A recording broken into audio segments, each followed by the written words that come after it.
देश में आज अल्पसंख्यक समुदाय के साथ ये कैसी राजनीति हो रही है। दिगंबर जैन समाज के लोगों का अपने ही तीर्थ गिरनार जी पर प्रवेश न हो, इसके लिए साजिश रची जा रही है। हम इस मुद्दे पर आगे बात करें, इससे पहले आप अरहम योग प्रणेता मुनि श्री प्रणम्य सागर जी महाराज से पूरा प्रकरण सुनिए। कल ही पता पड़ा कि वहां गिरनार जी में एक महेश गिरी करके एक सांसद हैं वहां के, और उन्होंने एक बड़ी योजना बनाई है। अपने बहुत सारे साधुओं को बुलाया, लोगों को बुलाया, और वहां गिरनार पर्वत पर दिगंबर जैन समाज के लोगों का प्रवेश न हो, ऐसी उन्होंने योजना बनाई है।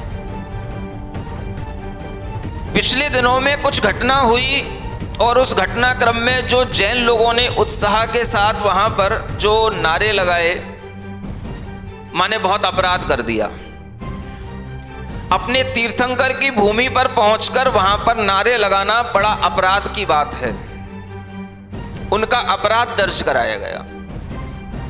भगवान नेमिनाथ की वहां पर जय बोली गई। वहां पर भगवान नेमिनाथ की जय बोलने से जो लोग उन्हें रोक रहे थे तो वो रुके नहीं, और उन्होंने अपने उत्साह में वो जय बोली। और उस जय बोलने के कारण से वहां के जो पंडे लोग थे उनको बड़ा बुरा लगा कि इन्होंने इस स्थान पर आकर के भगवान नेमिनाथ की जय बोल दी, और उसके कारण से वहां पर आक्रोश फैला।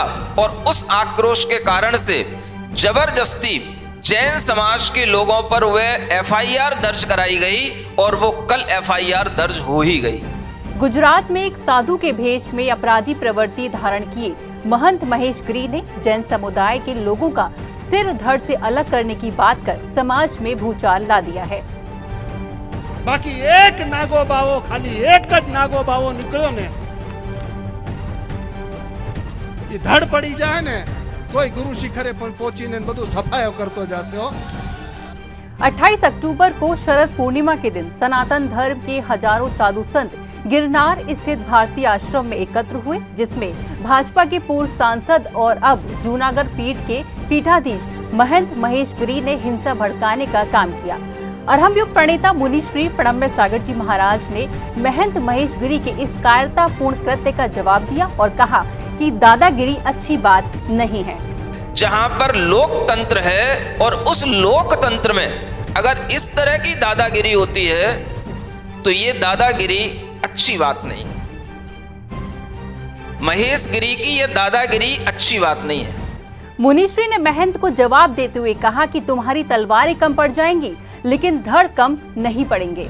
वो महेश गिरी ये ध्यान रखें, ऐसे साधु एक नहीं सैकड़ों वहां पर पहुंच जाएंगे, और तुम्हें अगर धड़ अलग करना होगा तो तुम्हारे पास में तलवारें कम पड़ जाएंगी, धड़ों की कमी नहीं होगी।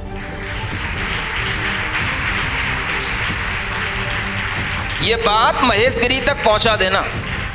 हम लोगों को डराने और कायर समझने की जरूरत नहीं है। हम लोगों को डराने की जरूरत नहीं है। हम लोगों को कायर समझने की जरूरत नहीं है।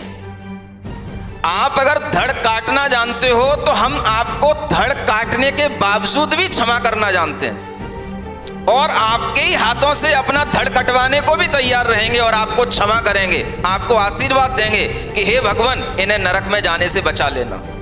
साथ ही मुनिश्री ने राजनेताओं पर प्रहार करते हुए कहा कि धर्म का माहौल अच्छा रखना चाहते हैं तो सिर्फ अयोध्या के राम मंदिर की बात ना करें। जो भी इस राजनीति से जुड़े हुए राजनेता लोग हैं उन तक पहुंचा देना, धर्म का माहौल अगर अच्छा बना के रखना चाहते हैं तो केवल राम मंदिर की बात ना करें। राम मंदिर बाहर से बन रहा है, राम मंदिर की प्रतिष्ठा बाहर से हो रही है, लेकिन भीतर से रावण की अगर भावना है और रावण के कृत्य हो रहे हैं तो ये बात इस भारत धरा के लिए अच्छी नहीं है। ये सब उच्च नेताओं को जाकर के बता देना। साथ ही मुनिश्री ने कहा कि किसी के सिर को धड़ से अलग करना भी एफआईआर की श्रेणी में आता है। किसी साधु के, दिगंबर साधु के धड़ को काट देना, क्या इस पर कोई एफआईआर नहीं हो सकती? क्या ये शब्दावली किसी एक सांसद के लिए अच्छी शब्दावली है?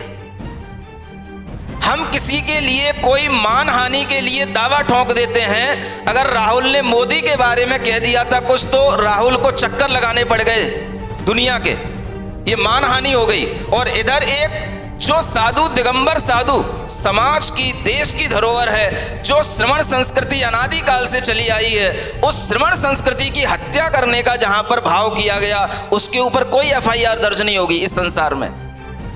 इसी का नाम लोकतंत्र है। ये बातें सुनो, समझो और आगे बढ़ो। समाज के अंदर चेतावनी आराम से सबके लिए ये दी जानी चाहिए कि इस तरह के कृत्यों में जैन समाज शांत न बैठे, क्षमा, अहिंसा के भाव के साथ में अपनी मांग, अपनी बात हमेशा आगे रखने के लिए आगे रहे। और समाज अगर इस तरह से शांत बैठ जाएगी तो आगे आने वाले समय में आपको अपनी धर्म की रक्षा करने के लिए बहुत मुश्किल पड़ जाएगी। संत महेश गिरी ने जो कहा वे किसी भी सभ्य साधु के मुंह से अच्छा नहीं लगता। वो अन्य साधुओं को भी भड़का रहे हैं। देश में जहां शांति प्रिय जैन समुदाय अल्पसंख्यक होने के बाद भी हमेशा भारत के राष्ट्र निर्माण में एक महत्वपूर्ण स्तंभ का काम करता है, लेकिन फिर भी सरकार इन साधुओं द्वारा तीर्थ पर विध्वंस की राजनीति खेलने वालों पर कार्रवाई नहीं करती। इस प्रकार समाज को प्रताड़ित करना लोकतंत्र का मजाक बनाना है। अब देखना होगा कि सोई हुई सरकार ऐसी अराजक तत्वों पर कब तक कार्रवाई करती है। आगे की अपडेट हम आपको देते रहेंगे। जय जिनेंद्र।